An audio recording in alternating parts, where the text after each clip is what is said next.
आज बहुत दिनों बाद आप लोगों से रूबरू होने का मौका मिला है और उसकी वजह ये रही है कि मुझे अपनी फेवरेट चीज़, one of my favourite topic के बारे में बात करनी थी। और it's none other than cricket, and that too test cricket. तो मेरा फेवरेट है टेस्ट क्रिकेट। वैसे तो मुझे बहुत सारी चीज़ें पसंद है, बट उसमें क्रिकेट काफ़ी टॉप पे है और टेस्ट क्रिकेट तो सबसे टॉप पे है। तो आज उसी की बात करनी थी। और बात है the most talked test match of this time, अभी का जो सीज़न चल रहा है टेस्ट क्रिकेट का। तो इंग्लैंड और इंडिया।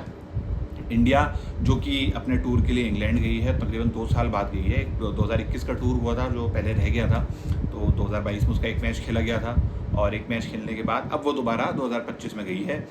जब इंग्लैंड लास्ट टाइम आई थी तो इंडिया ने उनको मेरे ख्याल से 4-1 से हरा के भेजा था, या 3-1 से हरा के भेजा था, sorry I am not sure. तो ऐसा कुछ चीज़ था। बट इंग्लैंड अपने घर में एक अलग टीम है। ऑब्वियसली ज़्यादातर टीमें अपने होम ग्राउंड पे ज़्यादा कंफर्टेबल होती हैं, ज़्यादा डोमिनेंट होती हैं, मुझे ऐसा लगता है। एक्सेप्शनल केस था जब न्यूजीलैंड ने इंग्लैंड को हराया, और सॉरी इंडिया को हराया इंडिया में आके। That was something exceptional and heart disheartening also. But अब बात करते हैं इंग्लैंड इंडिया टेस्ट सीरीज़ की। पहला टेस्ट जो कि खेले जाने वाला था हेडिंगली लीड्स में, और हेडिंगली लीड्स अपना एक इतिहास रखता है। और पिच के बारे में बात करेंगे, अंपायरिंग के बारे में बात करेंगे, टीम के बारे में बात करेंगे। इस वीडियो को मैंने बांटा है, इस टेस्ट मैच को मैंने बांटा है गुड, बैड और अगली 3 फेजेस में। तो आपको ट्राई करूँगा, कोशिश करूँगा एक्सप्लेन करने की। और देखिए, as an Indian fan obviously जब टीम हारती है तो बुरा लगता है, बट ये भी ज़रूरी है कि हर बार जीत नहीं सकती। बट अच्छा करके हारे, फाइट करके हारे, दैट्स द गेम, वो उसमें मज़ा आता है। बट तारीफ़ करना चाहूँगा इंग्लैंड की, जिस तरह से वो खेले। उन्होंने कम बैक किया, टीम गेम से बाहर नहीं हुए पूरी तरह। कभी एक सेशन ऊपर इंडिया जाता था, फिर इंग्लैंड उसको कम बैक करके वापस एक सेशन बराबर कर लेता था।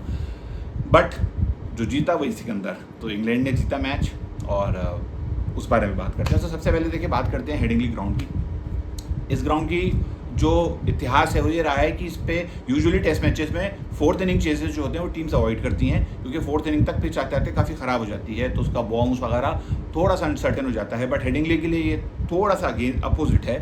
इसीलिए होम ग्राउंड होने का फ़ायदा देखिए बेन स्टोक्स की कप्तानी में मिला। वो टॉस जीते और उन्होंने टॉस जीत के पहले बॉलिंग करने का डिसीजन लिया, जो कि शो करता है कि वो एज अ होम कैप्टन कितना उसको समझते हैं चीज़ को, कि क्या इंपॉर्टेंस है, कितना ग्राउंड को जानते हैं, कितना पिच को जानते हैं, वो इंपॉर्टेंट था। इंडिया टीम की बात करें तो इस बार इस सीरीज़ में Shubman Gill as a captain दिखे, जो कि उनका पहला स्टिंट है as a captain test team. और रोहित शर्मा ने रिटायरमेंट ले लिया है, विराट कोहली ने रिटायरमेंट ले लिया है। तो very big shoes to fill in for Gill, क्योंकि 2 टेस्ट कैप्टन्स की लेगेसी रही है उनके साथ।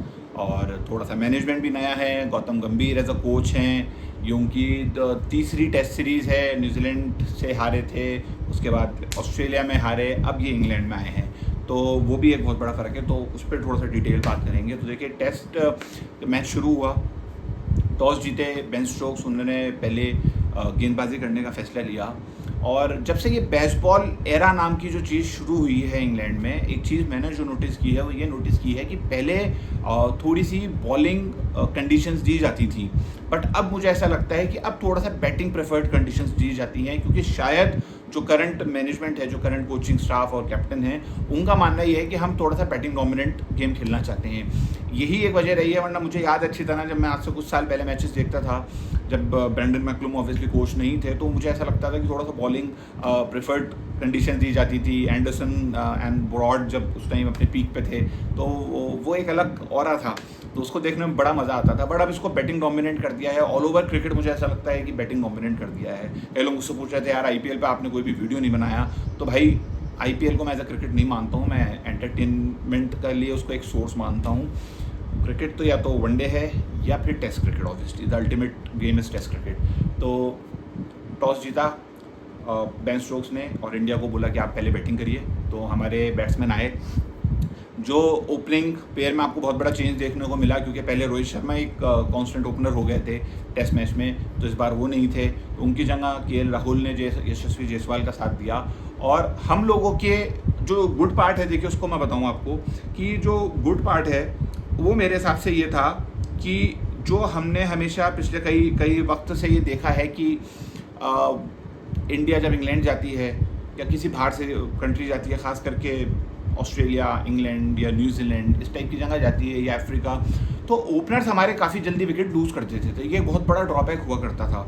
और कत्ती जो बहुत फेमस है कि 4th wicket ball 5th wicket ball को एच करके पीछे पकड़ा देते थे, वो एक बहुत बड़ा हमारे लिए प्रॉब्लम होती थी। बट इस बार वो देखने को नहीं मिली, क्योंकि केएल राहुल ने और यशस्वी जायसवाल ने काफ़ी पेशेंस रखा और इंग्लैंड ने अपनी वही लाइन पकड़ रखी थी कि हम भारी बार डालेंगे। और इसमें तारीफ़ करना चाहूँगा मैं केएल राहुल की। केएल राहुल जो कि एक अब की टीम में काफ़ी सीनियर बल्लेबाज हो गए हैं और अब ये मौका है उनके पास, ये उनके लिए उनके ऊपर इनफैक्ट उनकी ड्यूटी है एज अ सीनियर बैट्समैन कि वो टीम को कैरी करें, टीम की बैटिंग लाइनअप को कैरी करें, क्योंकि इस टाइम मेरे हिसाब से बैटिंग में तो सबसे सीनियर वही हैं टीम में।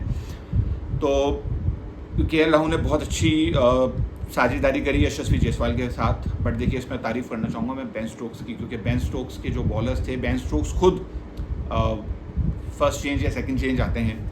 तो बेन स्टोक्स की जो मैं तारीफ़ है वो ये है कि वो एज एन ऑलराउंडर मुझे लगता है कि वो एज अ बेटर खिलाड़ी हैं ओनली बैट्समैन के, अगर आप कंपैरिजन में डालें। मैं उनको एज अ बैट्समैन बहुत बड़ा खिलाड़ी नहीं मानता हूँ, but as an allrounder he is a very big player and वो हमेशा प्रूव करते हैं अपनी बॉलिंग से। इस बार भी उन्होंने प्रूव किया। 90 रन के आसपास की साझेदारी थी, 91 या 92 रन की। बेन स्टोक्स आए, उन्होंने ललचाया थोड़ा सा राहुल को कि आप मारिए, 2-3 शॉट्स भी गए, बाउंड्रीज भी गई, बट अगेन उन्होंने उसी बॉल पे उनको पीछे निक करवाया। तो ये होता है देखिए बड़े खिलाड़ी का, बड़े कैप्टन का रोल जो उन्होंने प्ले किया। अब बात करते हैं साई सुदर्शन, जो कि ऑब्वियसली डेब्यू मैच था उनका, तो उन्होंने डेब्यू किया और डेब्यू जैसा करना चाहते थे वैसा नहीं हुआ, लेकिन ठीक है, नए खिलाड़ी हैं और आए लेग साइड पे एक ट्रैप बनाया था बेन स्टोक्स ने उनके लिए, जो यशस्वी जायसवाल के खिलाफ भी ट्राई कर रहे थे। और साई सुदर्शन ऑब्वियसली पहला मैच होता है, देखिए आईपीएल में बेइंतहा अच्छा परफॉर्म करके आए, इसमें कोई दो राय नहीं है। बट जैसा कि मैंने आपको बताया कि IPL is a different level and when you play for your country on an international level the pressure is on a different level, I assume. तो वो दिख रहा था, वो नर्वस भी थे शायद, एंड उन्होंने आते ही 1-2 बॉल के बाद वो पीछे कत्ती कीपर को दे दी। तो वो एक थोड़ा सा उनके लिए ड्रॉबैक हुआ, क्योंकि कोई भी नहीं चाहेगा कि पहले डेब्यू मैच ऐसा हो। फिर उसके बाद आए हमारे कप्तान साहब गिल साहब, बहुत उम्मीदें हैं, काफ़ी उनके खिलाफ भी आवाज़ें उठी कि उनको कप्तान क्यों बनाया गया, अभी तो उनका खुद का टेस्ट में जगह नहीं है, 30-33 मैच उन्होंने खेले में हैं, लेकिन 30-35 का एवरेज है। उनकी काबिलियत पे किसी ने सवाल नहीं उठाया, काबिल वो हैं, बट उस काबिलियत को आपको कामयाबी तक पहुंचाना पड़ेगा, तब आप जनता आपकी तारीफ़ करेगी, वरना हमारे जैसे देश में तो क्रिटिक्स बहुत बड़े बड़े हैं। बट गिल आए, गिल ने बहुत समझदारी से गेम खेला एंड बहुत अच्छी साझेदारी करी यशस्वी जायसवाल के साथ। यशस्वी जायसवाल कभी गुड पार्ट में कहूँगा तो यशस्वी जायसवाल ने भी सेंचुरी मारी, 101 रन मारे, और राहुल ने 42 मारे थे, आउट हो गए थे। साई सुदर्शन 0 पर आउट हो गए थे 4 बॉल पे। फिर शुभमन गिल ने 147 रन की पारी खेली। पारी बहुत अच्छी थी, मैंने उनकी बैटिंग बहुत ध्यान से देखी, बहुत अच्छी पारी थी, बहुत पेशेंस के साथ खेली। बट जो एकमात्र गलती करी उन्होंने अपनी बैटिंग में वो ये करी कि 147 पर पहुंचने के बाद उन्होंने लूज शॉट खेल के अपना विकेट दे दिया। बहुत इजीली उस 147 को 200 तक कन्वर्ट कर सकते थे, बहुत अच्छा मौका था और बहुत अच्छा एक एग्जाम्पल सेट होता कि एज अ कैप्टन उन्होंने अपनी फर्स्ट इनिंग में इतनी अच्छी नहीं खेली। बट लालच बुरी बला है, हम 200 कहते हैं, फिर 200 कर लेते तो 300 कहते।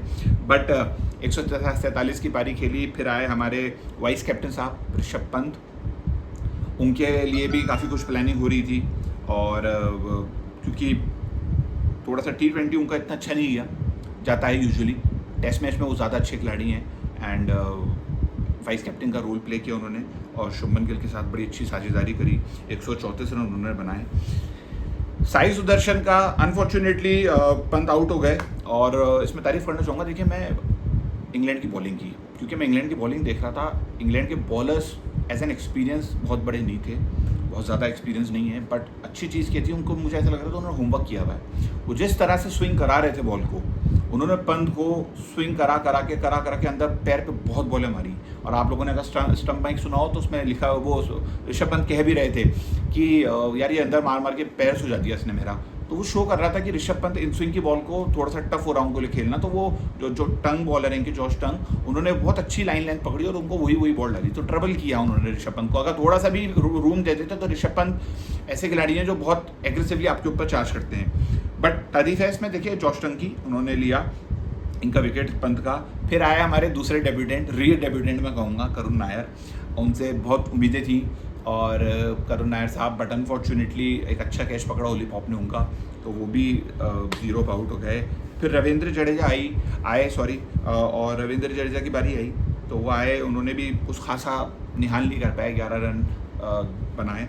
उसके बाद ठाकुर, बुमराह, सिराज बहुत जल्दी ऑल आउट हो गए। अराउंड 430 के आसपास हमारी टीम ने स्कोर किया था, जब उनके 3 या 4 विकेट थे एंड 471 पे वो ऑल आउट हो गए। फिर बारी आती है इंग्लैंड की। इंग्लैंड बैटिंग करने आई। इंग्लैंड के बैट्समैन ऑब्वियसली जिस अंदाज से वो क्रिकेट खेलना है, it's very dynamic, it's very aggressive, तो हमें उम्मीद थी कि वो स्टार्ट ऐसे ही करेंगे।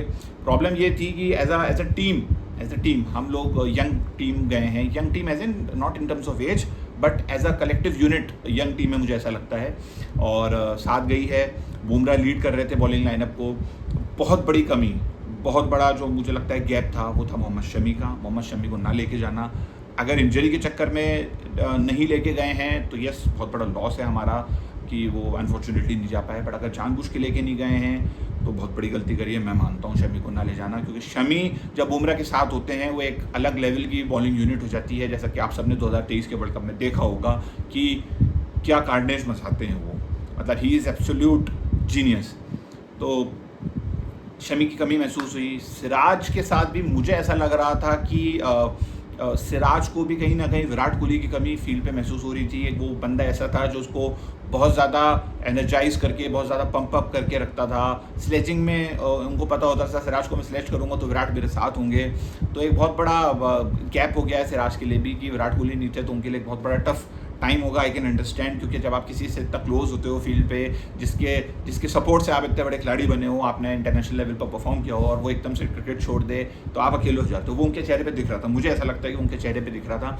बट सिराज ने बहुत अच्छी बॉलिंग करी, मेरे हिसाब से बहुत अच्छी बॉलिंग करी। पहले उनका ज़रूर थोड़ा सा ख़राब किया था, बट उसके बाद से उन्होंने जो रिदम पकड़ी, बहुत अमेजिंग बॉलिंग करी। अनफॉर्चुनेट रहा कि उनको विकेट नहीं मिला ज़्यादा, पहली इनिंग में 2 विकेट मिले, तो वो, बट मुझे ऐसा लगता है बॉलिंग उन्होंने बहुत बेहतर करी थी। फिर देखिए प्रसिद्ध कृष्णा की बात करें तो प्रसिद्ध कृष्णा ने विकेट तो 3 लिए हैं, बट 6.5 की औसत से रन दिए। 6.5 की औसत टेस्ट मैच में बहुत ज़्यादा होता है। आपने 20 ओवर डाले और 128 रन दे दिए, तो वो बहुत ज़्यादा फर्क पड़ता है। जडेजा एज एक्सपेक्टेड बहुत ज़्यादा इफेक्टिव नहीं थे, क्योंकि बहुत ज़्यादा टर्निंग विकेट नहीं थी फर्स्ट इनिंग में। ठाकुर अगेन, आपने ठाकुर को लिया एज एन ऑलराउंडर लिया। आपने सोचा था कि वो बैटिंग में आपको परफॉर्म करके देंगे, आपको बॉलिंग में परफॉर्म करके देंगे, बट बॉलिंग में आपने उनसे सिर्फ 6 ओवर करवाए। तकरीबन 100 ओवर डाले, उनमें से सिर्फ 6 ओवर डाले, तो जो आपका वर्कलोड है वो अल्टीमेटली आपके जो मेन बॉलर है उन पर बढ़ेगा, तो उसका कोई सेंस नहीं होगा। आपने सिर्फ 6 ओवर डालने के लिए बॉलर एज एन ऑलराउंडर लिया है। बैटिंग में देखिए ठाकुर ने यस परफॉर्मेंसेस दिए हैं, बट अगर ठाकुर की मैं बैटिंग की बात करूं तो ये देखिए थोड़ा सा वो निकाल लेते हैं। 12 टेस्ट मैचेस खेले हैं उन्होंने, हाईएस्ट उनका 67 में शायद इंग्लैंड के खिलाफ ही मारा था। एवरेज लेकिन मात्र 17.5 का है। तो देखिए डोमेस्टिक परफॉर्मेंसेस पे जो लोग सिलेक्शन करते हैं ना, मुझे ऐसा लगता है कि वो टोटली जस्टिफाइड नहीं होता, क्योंकि डोमेस्टिक में अलग लेवल के बॉलर्स होते हैं। डोमेस्टिक में आप अपनी डोमेस्टिक टीम के लिए खेल रहे हो, but when you come on in international level एक अलग लेवल का प्रेशर होता है। आप अपनी इंटरनेशनल टीम के लिए खेल रहे हो and the team with whom you are playing against with, वो भी अपने बेस्ट खिलाड़ी लेके आती है, तो ऑब्वियसली वो आपकी डोमेस्टिक से तो अच्छे होंगे आई एज्यूम। तो कंडीशंस अलग होती हैं नए कंट्रीज़ की, नए ग्राउंड की, तो थोड़ा सा जस्टिफाइड नहीं लगा मुझे। शार्दुल और अपना बेटर कर सकते हैं, अपनी कैपेसिटी के हिसाब से बेटर परफॉर्मेंसेस दे सकते हैं, वो नहीं दे पाए, तो ये एक छोटा सा मुझे इशू लगा। फिर इंग्लैंड ने बहुत अच्छी बैटिंग करी मेरे हिसाब से, और मैं मानता हूँ इंग्लैंड के जितने मैंने स्कोर्स देखे हैं तो इंग्लैंड अराउंड 80 से 100 ओवर के बीच में खेलती है, और वो 400 से 500 के एवरेज, वो 4 से 5 के एवरेज से मारती है रन, ये मैंने नोटिस किया। वो वही हुआ, 100 ओवर खेले, 465 मारे उन्होंने और ऑल आउट हो गए। तो 3 विकेट लिए, 5 विकेट लिए हमारे बुमराह ने, सिराज ने 2 लिए, प्रसिद्ध ने 3 लिए। तो बुमराह ऑब्वियसली लोड तो उनके ऊपर आता है, क्योंकि एज अ सीनियर बॉलर और ही is a world class bowler, तो उनके ऊपर लोड पड़ता है। फिर बात करते हैं सेकंड इनिंग की। फिर हमारी बारी आई। हमें लग रहा था एज अ फैन और as an so called cricket expert, हमें लग रहा था कि इंडिया को स्टार्ट अगर अच्छी मिल गई तो they would be able to give a lead of around 400 runs, और जो मुझे लगता था कि इंग्लैंड के लिए काफ़ी अच्छे रहेंगे 400 प्लस रन। बट जो गुड बैड और अगली कह रहा था उसको मैं थोड़ा सा आगे बताऊंगा आपको क्या हुआ। तो हमारी बैटिंग आई वापस। हमने स्टार्ट में यशस्वी जायसवाल खो गए। किसी ने मुझसे कहा कि यार पहली इनिंग की बैटिंग के बाद कि यार ये ना यशस्वी जायसवाल और गिल संभाल लेंगे, तो मैंने उनको एक लाइन बोली, मुझे भी याद आती है। मैंने कहा था देखो ऐसा है कि 2 खिलाड़ियों से टीम नहीं जीत सकती, इट्स अ कलेक्टिव यूनिट, और उसको आपको कलेक्टिव परफॉर्मेंसेस देनी पड़ेंगी।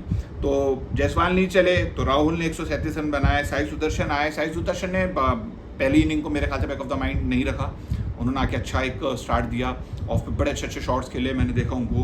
पर उनको अगेन देखिए ब्रिलियंस ऑफ कैप्टन स्टोक्स कि उन्होंने एक ट्रैप बनाया, उन्होंने शायद कुछ नोटिस किया, मैंने भी नोटिस किया कि साई सुदर्शन लेग की बॉल खेलने में शायद उतना कंफर्टेबल नहीं हो पा रहे थे। I don't know because of the nerves, but वो शायद कंफर्टेबल नहीं हो पा रहे थे, और बेन स्टोक्स ने वही किया, उनको इन स्विंग बॉल डाली और उनको मजबूर किया कि वो लेग पे खेलें और शॉर्ट मिड विकेट पे उनको कैच करवाया। तो ये ब्रिलियंस है स्टोक्स की। अगेन अगर साई सुदर्शन नर्वस थे और शायद ये शॉट गलती कर रहे थे तो मुझे लग रहा है ठीक है, बट अगर उनको लेग साइड में शॉट खेलने में प्रॉब्लम हो रही है, वो अगर फॉल कर रहे हैं थोड़ा सा अपने आगे की तरफ, तो ये इनको इशू आने वाला है, क्योंकि इंग्लैंड की टीम पूरा होमवर्क करेगी एंड उनके लिए प्रॉब्लम करेगी। फिर बात करते हैं ऋषभ पंत। ऋषभ पंत हैं, फिर 118 रन मारे। इस इनिंग में काफ़ी खुद से बातें करी कि गलत शॉट नहीं खेलना है, सीधे बैट से खेलना है, एंड अपने जो जिस तरह से वो खेलते आ रहे थे आड़े टेढ़े शॉट, जिसके लिए सुनील गावस्कर ने उनको स्टूपिड कहा था, और उसके बाद उन्होंने थोड़ा सा बदला, ऐसा वाइस कैप्टन रिस्पॉन्सिबिलिटी आने के बाद उन्होंने बदलाव किया और अपने गेम में वो चेंज लाए। उन्होंने थोड़ा सा धांटा सिखाया, 1-2 शॉट हालांकि खेले थे जिसमें मेरे मुंह से भी निकल गया था स्टूपिड, बट ऋषभ पंत का मैं फ़ैन हूँ बहुत बड़ा, एज अ टेस्ट प्लेयर उनका मैं बहुत बड़ा फ़ैन हूँ, एंड उन्होंने प्रूव किया अगेन। 118 रन की पारी खेली। फिर करुण नायर आए। जितनी उम्मीद थी करुण नायर से वो शायद परफॉर्म नहीं कर पा रहे। करुण नायर ने मांगा तो है क्रिकेट से एक चांस और, एंड क्रिकेट ने फॉर्चुनेटली दिया है। यूजुअली इंडियन क्रिकेट देती नहीं है चांसेस इजीली, बट अगर करुण नायर को चांस मिला है, he should thank God and he should capitalise this chance, otherwise third chance नहीं मिलेगा इनको। तो इनके पास मौका है सीरीज़ में जितने मैचेस मिले कि उसमें ज़्यादा से ज़्यादा रन बनाएं और इंडियन टीम हमारी टीम को जिताएं। फिर जडेजा आए। जडेजा भी 25 रन पे बनाए, नॉट आउट थे। ठाकुर आए, सिराज आए, बुमराह आए, एंड आउट हो गए। फिर इंग्लैंड की बैटिंग आई। इंग्लैंड ने बहुत डायनेमिक स्टार्ट दी, बहुत ही अमेजिंग स्टार्ट दी, और 180 रन के आसपास की, if I am not wrong, partnership करी डकैट और कोहली के बीच में। चांसेस क्रिएट हुए, चांसेस नो डाउट क्रिएट हुए, बट बहुत कैचेस ड्रॉप हुए, बट इंग्लैंड ने 65 रन की जैक क्रॉली ने बनाए, डकैट ने 149 बनाए, ऑली पोप ने बनाए, रूट ने 53 बनाए, हैरी ब्रुक उस पर आउट हो गए थे, नील पे डक पे आउट हो गए थे, स्टोक्स ने 33 रन, जेमी स्मिथ ने 44 रन बनाए। तो मैच तो हम हार गए। अब बात करते हैं अपन, देखिए गुड बैड और अगली की। तो देखिए मेरे लिए गुड जो था वो ये था कि जो बैटिंग हमारी टॉप में कोलैप्स होती थी वो नहीं हुई। वो एक बहुत बड़ा माइनस पॉइंट हो जाता था कि 20-30 पे, 50 पे या 100 पे ही 4-5 विकेट गिर जाते थे, तो हमारे जो मिडिल ऑर्डर बैट्समैन या लोअर मिडिल ऑर्डर बैट्समैन तो उन पर प्रेशर आ जाता था और उस हम स्कोर को बहुत लंबा नहीं खींच पाते थे। तो ये तो एक गुड पार्ट हुआ हमारे लिए।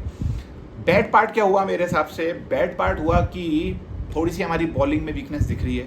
एक मुझे ऐसा लगता है कि एक तो ये IPL के बाद जो मैचेस रखते हैं ना, इसकी वजह से खिलाड़ी बहुत थके हुए होते हैं, ये मुझे ऐसा लगा है। और कैचेस छोटे, तो कैचेस जो है मेरे हिसाब से वो बैट में भी आते हैं और अगले में आते हैं, क्योंकि आप एक दो कैचेस तो चलिए समझ में आ सकता है छूटते हैं, बट इंडियन टीम पिछले 4-5 सालों से अगर आप रिकॉर्ड निकालेंगे तो as a fielding unit amazing रही है। 80% के आसपास उनकी कैचिंग कैपेसिटी रही है, तो और टॉप पे है इंडियन टीम।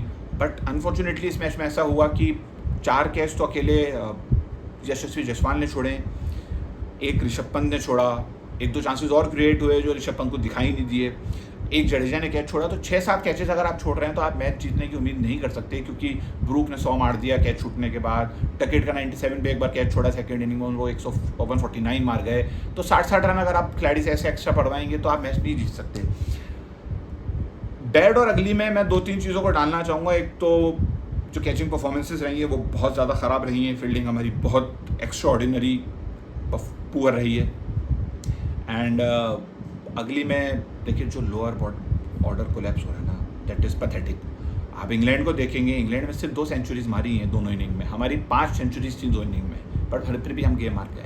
दैट शोज़ कि खाली सेंचुरी से मैच नहीं जीता जाता, मैचेस जीते जाते हैं as a team unit perform करना पड़ेगा आपको। टॉप बैटर भी को परफॉर्म कर रहा है तो नीचे भी का भी, नीचे वाले से यकीनन हम 100 रन की उम्मीद नहीं कर सकते कि नीचे का बैट्समैन सेंचुरी मारेगा, बट अगर नीचे के 4-5 बैट्समैन मिलकर आपको 100 रन बना के दे रहे हैं तो आप मैच में बने रहते हैं। हमारे साथ वही हुआ, दोनों इनिंग में हम कोलैप्स हुए। एक में 430 बना के 470 बॉल आउट हो गए और एक में हम 340 थे, फिर अगेन 371 पे हम ऑल आउट हो गए, 365 पे सॉरी ऑल आउट हो गए। तो मेरे हिसाब से अगर आपको मैचेस जीतने हैं तो कैचेस तो आपको और अच्छे करने ही पड़ेंगे। मुझे उम्मीद है कि फील्डिंग इंप्रूव हो जाएगी, क्योंकि फील्डिंग में हम हमेशा अच्छे रहें, बट लोअर ऑर्डर जो कंसर्न है वो मुझे ऐसा लगता है कि एक बहुत रेगुलर कंसर्न हो गया है इंडिया का। कई मैचेस ऐसे हैं जो इंडिया अपने लोअर ऑर्डर कोलैप्सेस की वजह से फंस जा देती है या हार जाती है, तो इस पर बहुत ज़्यादा इम्प्रोवाइज करने की ज़रूरत है। एक चीज़ अगली में और मैं जोड़ना चाहूँगा, वो ये जोड़ना चाहूँगा कि टीम का माहौल मुझे पर्सनली फील्ड पे बहुत अच्छा नहीं लग रहा है। अब वो हो सकता है कि 3-4 उसकी वजह रही हैं। एक मुझे ये लगता है कि सीनियर खिलाड़ी चले गए हैं, तो जो एक वाइब्स थी, जो विराट कोहली फील्ड पे लेके आते थे, रोहित शर्मा फील्ड पे लेके आते थे, वो नहीं है, वो मिसिंग है। हो सकता है कि यंग कैप्टन बना दिया हो तो कुछ इंटरनल कुछ चल रहा हो, वो भी एक वजह हो सकती है, मुझे ऐसा लगता है। होनी नहीं चाहिए बट मुझे ऐसा लग रहा है कि हो सकती है। दूसरा मुझे ऐसा लग रहा है कि मैनेजमेंट के साथ भी शायद वो ट्यूनिंग अभी खिलाड़ियों की नहीं बैठ पा रही है। मुझे पर्सनली ऐसा लगता है कि गौतम गंभीर का जो अप्रोच है काफ़ी फेमस है वो मीडिया में, और मुझे ऐसा लग रहा है कि थोड़ा सा इंटरनल भी कुछ इश्यूज़ लग रहे हैं कि जिस तरह की टीम सिलेक्शंस हो रहे हैं, 15 सिलेक्ट हुई, उसमें से पहले हर्षित राणा को रोक दिया गया। देखिए, मैं गंभीर के ऊपर कोई पर्सनल टिप्पणी नहीं करना चाहूँगा कि हमारे इंडियन टीम के कोच हैं और इंडियन टीम को रिप्रेजेंट किया, वो बहुत ऊपर लेवल के टैलेंट रहे हैं ऑब्वियसली, बट मुझे ऐसा लगता है कि जब आप एक आईपीएल टीम को जिताते हैं और एक इंटरनेशनल टीम इंडिया जैसी टीम को आप टेस्ट कोचिंग करते हैं, उसमें देखिए फ़र्क होता है। मैं हमेशा ये कहता हूँ कि अगर कोई खिलाड़ी आईपीएल में अच्छा खेल रहा है या कोई टीम आईपीएल में अच्छा जीत रही है या कोई कप्तान आईपीएल में अच्छा परफॉर्म कर रहा है, ज़रूरी नहीं है कि वो टेस्ट क्रिकेट में भी वैसा ही परफॉर्म करे। मेरा मानना यह है कि गंभीर साहब को भी थोड़ा सा अपनी अप्रोच, अगर उनके साथ कुछ इश्यूज़ हैं किसी खिलाड़ी के साथ, तो उनको सॉर्ट करने पड़ेंगे, क्योंकि it's all about our country, our team, और उसके लिए हमें जो भी बेहतर ऑप्शंस हैं वो लेने पड़ेंगे। हर्षित राणा को रोका, फिर रिलीज़ कर दिया, कुछ आईब्रोज ज़रूर रेस करता है इस टाइप की चीज़ें, बट आई होप कि ये जो माहौल है ये थोड़ा सा अच्छा हो, क्योंकि देखिए एज अ टीम जब तक आप कलेक्टिव यूनिट नहीं खेलेंगे ना, आप मुझे नहीं लगता कि मैचेस जीत पाएंगे। आई डोंट फील, क्योंकि वो एनर्जी फील नहीं कर रहा था मैं, राइट एनर्जी नहीं लग रही थी मुझे उस टीम के साथ जब मैं उस टेस्ट मैच को देख रहा था। आज से 2 साल पहले के टेस्ट मैच को देखिए, जो आपको एनर्जी फील्ड पे दिख रही थी वो फील्ड पे एनर्जी नहीं है। या 1.5 साल 2 साल पहले जो गंभीर से पहले कह रहा था, वो अलग लेवल की एनर्जी थी, वो मुझे बहुत ज़्यादा मिसिंग लगी। सिराज भी बहुत डल लग रहे थे, वो मैंने रीज़न बताया, कोहली का हो सकता है, या हो सकता है कुछ और इंटरनल इश्यूज़ हो जो ड्रेसिंग रूम के अंदर हो रहे हों, वो हो सकता है कुछ ऐसा इशू हो। तो ऐसा यूनिट मुझे मज़ा नहीं आया उनको मैच देखते हुए, बट आई होप कि इंडिया कम बैक करेगी, क्योंकि टीम अच्छी लग रही है देखने में, और थोड़े से जो इनके पॉइंट्स हैं, फील्डिंग हो गया, लोअर ऑर्डर का इशू हो गया, इसको थोड़ा सा सुधार लें तो मुझे ऐसा लगता है कि अच्छा परफॉर्म कर सकती है। नेक्स्ट मैच के लिए मेरा मानना है कि शार्दुल ठाकुर को अगर आप ऐसा ऑलराउंडर ले रहे हैं कि वो 5-6 ओवर डालेंगे और बैटिंग आपकी संभाल लेंगे, तो मुझे नहीं लगता कि वो बैटिंग में मुझे लगता है नीतीश कुमार रेड्डी बेटर ऑप्शन है। लेकिन अगर आपको वर्कलोड बांटना है तो मुझे ऐसा लगता है कि आपको रिस्क लेके एक बॉलर के साथ एक्स्ट्रा जाना पड़ेगा। I don't know, next match Birmingham में है, आई डोंट नो वहाँ की पिच कैसी होगी। ड्राई पिच होती है तो they can go for with Washington सुंदर ऑल्सो, और या कुलदीप यादव के साथ भी जा सकते हैं अगर ज़्यादा टर्निंग है तो, और नहीं तो फिर वो रेड्डी के साथ जाएं अगर बैटिंग ऑप्शन जाना चाहते हैं, थोड़ा बॉलिंग के साथ, क्योंकि 5-7 ओवर रेड्डी भी डाल सकते हैं, बट बैटिंग में मुझे ऐसा लगता है शार्दुल से ज़्यादा बेटर ऑप्शन रेड्डी हैं। नहीं तो फिर मेरा सजेशन ये है कि आपको अर्शदीप के साथ जाना चाहिए। ही हैज़ दैट वेरिएशन जो T20 में करते हैं, और जो इंग्लैंड टेस्ट बैटिंग लाइनअप है उनका तो अंदाज भी हो T20 के हिसाब से, तो आई फील कि एक बार ट्राई देना चाहिए आपको अर्शदीप को। उससे आपको होगा क्या, वो 10-12-15 ओवर डालते हैं एक इनिंग में, तो आपका जो लोड है जो बुमराह और सिराज पे पड़ रहा है वो कम होगा। क्योंकि नोटिस करेंगे तो बुमराह और सिराज ने अगर फर्स्ट स्पेल में अच्छा डाला और उनको रोका, तो शार्दुल और प्रसिद्ध ने जो रन लीक करे उससे वो सारा प्रेशर खत्म हो गया। मुझे ऐसा लगता है कि ये सब चीज़ें करनी चाहिए। मैनेजमेंट ऑब्वियसली ध्यान देगा, कप्तान साहब भी ध्यान देंगे ज़रूर। सुदर्शन को भी मौका मिलना चाहिए, ऑब्वियसली पहला टेस्ट मैच था, करुण नायर को भी 1-2 टेस्ट मैचेस का मौका और मिलना चाहिए, क्योंकि देखिए कुछ खिलाड़ियों को बाहर छोड़ के गए हैं, श्रेयस अय्यर को बाहर छोड़ के गए हैं, सरफराज खान को बाहर छोड़ के गए, इसके लिए एक अलग वीडियो बनाया जाएगा कि इनको क्यों छोड़ा जा रहा है, इनके साथ क्या ज़्यादती हो रही है या इनको क्या करना पड़ेगा वापस आने के लिए, तो वो एक इशू है। बट अभी का जो फोकस है वो है करंट टेस्ट क्रिकेट। 5 मैच की सीरीज़ है, 1-0 से इंग्लैंड आगे है, अभी भी 4 मैचेस हैं, अच्छा मौका है कमबैक करने का। अगर 1-2 मैच बाद टीम फॉर्म में आई तो बहुत लेट हो जाएगी। अगर आपको सीरीज़ जीतनी है तो this is the best time to come back and with a bang. हो सकता है बुमराह नहीं खेलें तो मौका मिलेगा, शायद हो सकता है अर्शदीप या आकाशदीप में से किसी को, तो उन दोनों को मौका मिलेगा। तो मौका जिसको भी मिले उसको परफॉर्म करना चाहिए। थोड़ा सा टीम का माहौल अच्छा करें, एटमॉस्फेयर अच्छा करें, आई एम श्योर कि टीम परफॉर्म करेगी। और लोअर ऑर्डर पे ध्यान दें, थोड़ा सा उनको भी अपनी टीम को सपोर्ट करना पड़ेगा। 20-20 रन 20-30 रन से भी अगर करेंगे तो वो बहुत बड़ा एक प्लस पॉइंट होगा एज ए टीम। तो उम्मीद करता हूँ आप लोगों को मेरे पॉइंट्स अच्छे लगे होंगे। आप लोगों की पॉइंट्स भी जानना चाहूँगा मैं, अपने अपने कमेंट्स ज़रूर दें। मुझसे कोई गलती हुई है तो वो भी ज़रूर दें, मुझे मेरे किसी पॉइंट के साथ सहमत हैं वो भी दें, और इसको और कैसे बेहतर बना सकते हैं। क्योंकि देखिए मैं एज अ क्रिकेट एक्सपर्ट तो नहीं बोलूँगा अपने आप को, but as a cricket lover मुझे बड़ा मज़ा आता है कि जब मैं अपने पॉइंट्स शेयर करता हूँ लोगों के साथ, जो साथ जैसे लोग होते हैं जिनका दिमाग अच्छा है। क्रिकेट के लिए तो लोग दीवाने हैं इंडिया में, तो उस हिसाब से मुझे बड़ा अच्छा लगता है। और लोग मुझसे शेयर भी करते हैं कि यार ये पॉइंट है, तो बड़ा अच्छा लगता है। तो उम्मीद करता हूँ आप लोगों को वीडियो पसंद आएगा। शेयर कीजिएगा, लाइक कीजिएगा, अपने पॉइंट ज़रूर शेयर कीजिएगा कमेंट करके। And thank you so much. जल्दी मिलते हैं नेक्स्ट टेस्ट मैच में।